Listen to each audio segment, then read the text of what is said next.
오늘 말씀을 보면 마지막 때에 사람들이 말하기를 지금 마지막 때라고 하면서 몇 날 며칠에 예수 그리스도가 오신다라고 말하는 세대가 일어난다는 겁니다.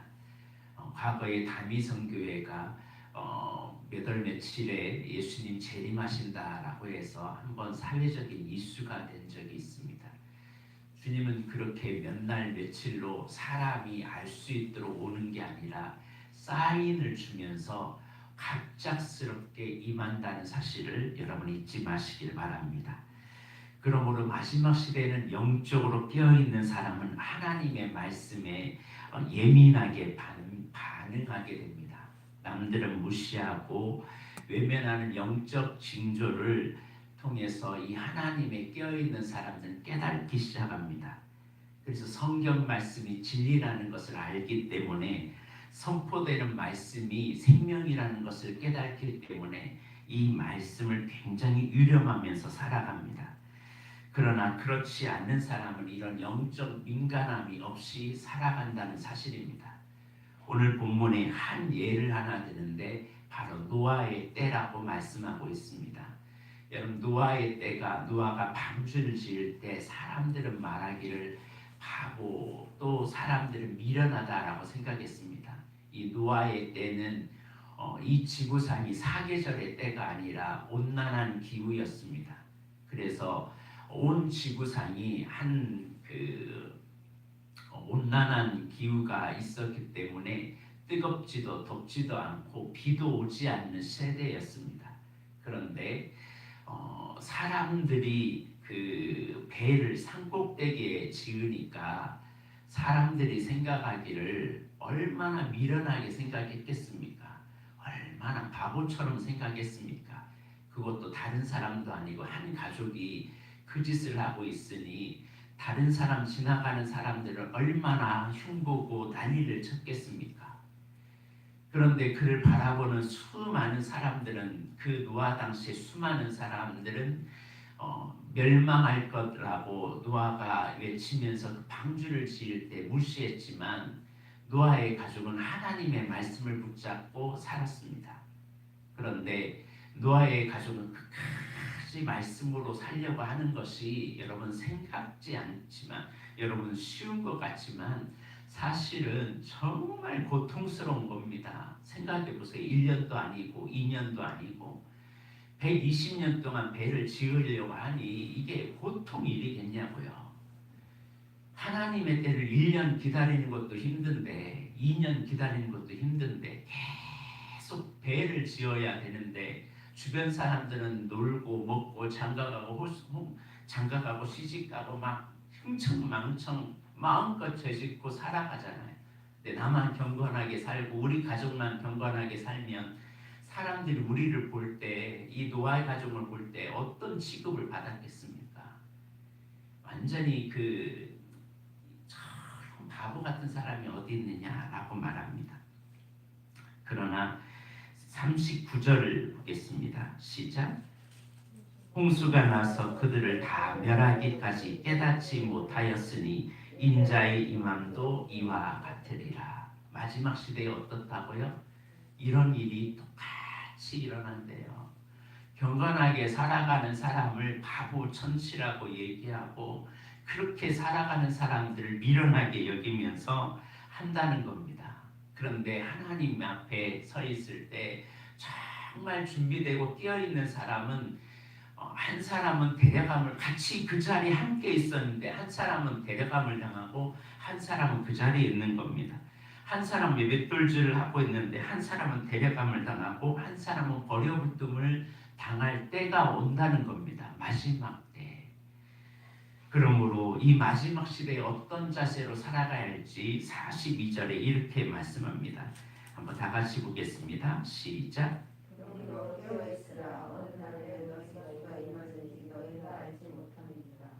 두 경우 모두 두 사람은 같은 일을 하고 있었지만 한 사람은 깨어 있었고 다른 한 사람은 졸고 있었다는 사실입니다.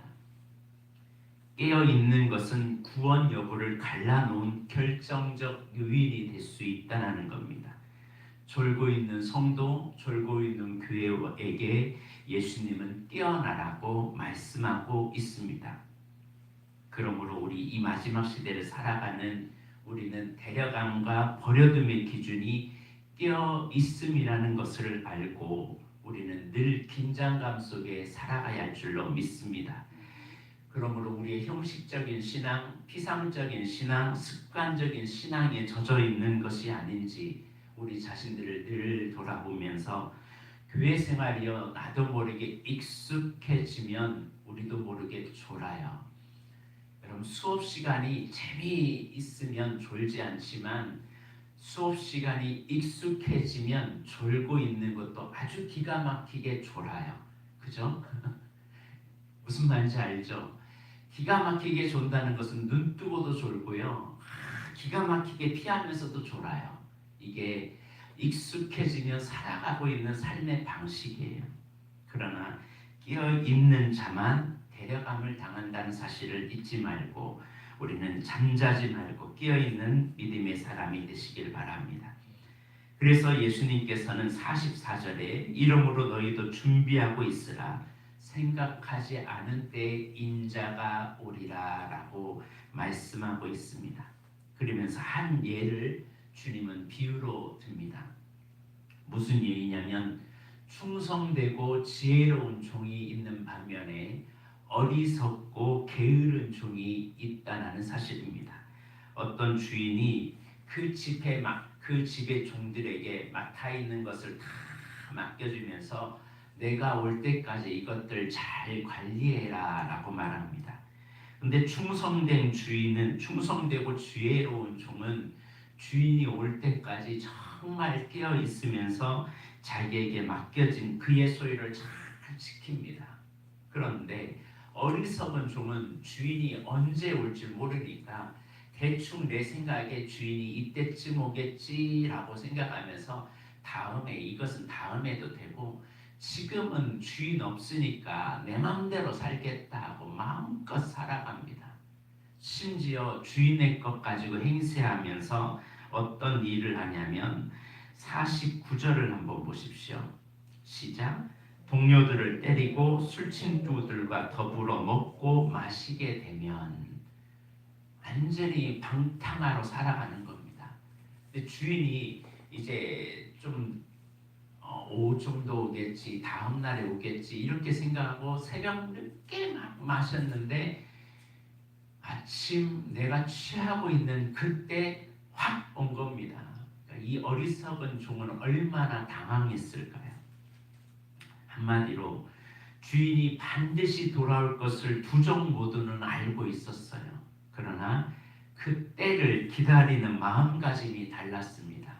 첫 번째 충성되고 지혜로운 종은 언제 올 줄 모르니까 준비하고 주인이 올 때를 기다리고 자기 본분에 최선을 다했지만 어리석은 종은 불의하고 부정을 저지르며 살아갔다는 사실이죠. 위선적인 모습으로 살아가다가 주인이 왔을 때 굉장히 당황하게 됩니다. 한마디로 재림에 대해서 아무 지식도 준비도 관심도 없는 사람이 이 시대에 있고 재림에 대해서 준비하고 깨어있는 사람도 있다라는 겁니다. 충성된 종은 당연히 주인이 어서 오기를 기다리고 우리가 기다리고 있지만 그렇지 않은 종은 내 생각으로 이때쯤 오겠지 하고 살다가 마지막 50절을 보겠습니다. 51절 시작. 어미 때리고 외식하는 자가 박는 벌에 처하리니 거기서 슬피 울며 이를 갈리라. 그러니까 깨어있지 못하는 사람이 구원과 관련되어 있는 삶을 살아요. 왜? 주님을 맞이할 준비를 내가 죽어서 내가 다음에 천천히 나중에 하는 게 아니라 언제 주님 앞에 설지 모르는 게 우리의 인생임을 잊지 마시길 바랍니다. 그러므로 매일의 삶이 깨어있는 죽음을 준비하고 깨어있는 삶을 준비하여서 우리가 죽어서 가는 천국이 아니라 이 땅에서 주님과 동행하는 재림을 준비할 수 있는 믿음의 자녀가 되시길 주의 이름으로 축복합니다. 성경은 마지막 예언의 성취가 재림이에요. 그런데 재림이 이제 곧 올 거라는 주님의 사인들이 우리 눈에는 너무나 많이 보이고 있습니다. 그럴 때 우리가 해야 할 일이 뭐예요? 끼어 있는 거잖아요.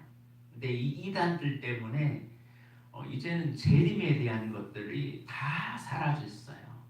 의미가 이 재림은 나중이나 될 거라고 했지 우리 믿음의 선조들은 계속 재림 신앙을 갈망했다는 사실입니다. 요즘 이단 때문에요. 참 한국 교회가 피해를 많이 봐요. 성경 공부가 이단들 때문에 사라지고 있어요. 그런데요, 요즘 이단 신천지가 다시 활동합니다. 여러분, 우리 교회도 경계하면서 좀 준비하시길 바랍니다. 한국 교회 주소록이 있거든요. 한국 교회 그 주소록을 다 보면요, 거기에 목사 이름, 전화번호 다 있거든요. 그것 가지고 이제 유혹하고 현혹해요. 실제로 일어난 일입니다. 한 신천지 교인이요, 교회에서 이렇게 와가지고 이 교회를 다니지는 않았어요. 그런데 와가지고 목사님 상담할 것이 있습니다 하고 들어온 거예요. 그래서 목사님이 아 그래요? 그러면 들어오십시오. 근데 이 교인이 이렇게 하는 거예요. 사람들이 안 보는 곳에서 좀 상담을 했으면 좋겠습니다 라고 하는 겁니다. 거기도 마침 상가교회였어요. 그래서 목사님이 아 그래요? 그러면 여기 목양실로 들어가시죠 하고 들어갔어요. 근데 들어가자마자 여자가 이상한 행동을 하는 거예요. 갑자기 옷을 막 뜯고 막 머리채를 막 흔들고 그리고서 옷을 완전히 난도질을 해놓고 밖으로 뛰쳐나가면서 사람 살려요 하고 나간 거예요. 여러분 어떻게 되겠어요? 뻔하죠. 갑자기 목사님이 누명을 신 거예요. 근데 이 목사님이 지혜로운 처사가 하나 있었어요. 목양실에도 CCTV를 달아놓은 거예요. 그래서 걸리질 않았는데, 그래서 아시는 목사님이 저한테 그런 말을 하더라고요. 조심해. 이런 말 모르는 사람들과 함께 이런 곳에 들어가면 이런 꼴 당할 수도 있어. 만약에 CCTV가 없었으면 어땠을 것 같아요? 알고 보니까 신천지였던 거예요. 그러니까 교회를 무너뜨리는 요소들이요, 각양각색으로 요즘 이 시대는 일어나요. 거짓 선지자들이, 적그리스도인들이 별의별 방법으로 교회를 망가뜨리려고 하고 있어요. 우리가 깨어있지 않으면, 긴장하지 않으면, 준비하지 않으면 어느 순간에 내 영혼까지 잃어버리고요, 어느 순간에 털털털 다 털려요. 그러므로 우리 믿음의 세대들이 정말 깨어있어서 이 마지막 시대를 잘 준비해서 정말 충성된 종으로, 지혜로운 종으로 서 있길 주의 이름으로 축복합니다. 기도하겠습니다. 주님이 언제 오실지 천사들도 모르고, 그리고 하늘의 천사들도 아들도 모르고 오직 아버지만 아신다고 하셨습니다. 이 마지막 때를 준비하는 자세는 깨어 있음에 있다는 것을 알려주심을 감사합니다. 같은 교회에서 같은 사역을 하더라도 결정적인 순간에는 운명이 달라질 수 있다는 사실을 오늘 본문은 말씀해주고 있습니다. 깨어있지 않으면 버림당할 것이라고, 교회 생활에 너무 익숙해서 혹시 졸고 있는 것은 아닌지 감격이 없고 기쁨이 없고 결단이 없는 신앙생활에서 돌이키게 하여 주셔서 이제는 예수님의 재림에 대한 준비를 하는 우리의 삶이 되게 하여 주옵소서. 충성되고 지혜로운 종처럼 하나님을 예수 그리스도를 맞이할 수 있는 준비가 되게 하여 주옵시고, 언제 주님 오실지를 모르고 지금은 마음껏 흥청망청 살다가 주님 오실 때 당황하는 삶이 되지 아니하도록 우리에게 말씀으로 먼저 알려주심을 감사합니다. 아버지 하나님, 이 새벽을 깨워서 주님 앞에 깨어있는 믿음의 자녀들, 이 마음 흔들리지 않게 하여 주옵시고, 세상 유혹에 그리고 마귀가 주는 생각에 우리의 마음이 빼앗기지 아니하도록 늘 깨어있게 하여 주옵소서. 지금도 혈과 육으로 우리에게 다가와서 우리를 넘어뜨리는 악한 영의 세력에 우리가 전신갑주를 입게 하여 주옵시고, 성령의 그 말씀으로 마귀를 이길 수 있는 능력의 사람이 되게 하여 주옵시며, 늘 깨어 주님 앞에 서서 아버지 하나님의 일을 감당할 수 있는 거룩한 사명자들이 되도록 주여 붙잡아 주옵소서. 오늘 이곳에서 기도하는 주의 자녀들이 하나님의 나라 이 세대를 움직이게 하여 주옵시고, 가는 곳마다 정복하고 다스려서 수많은 사람들을 생육 번성 충만하게 만들 수 있는 거룩한 자녀들로 사용하여 주옵소서. 이 하루도 복된 하루 되게 할 줄 믿사옵고 살아계신 예수님의 이름으로 기도드립니다. 아멘. 주기도문으로 예배를 마칩니다. 하늘에 계신 우리 아버지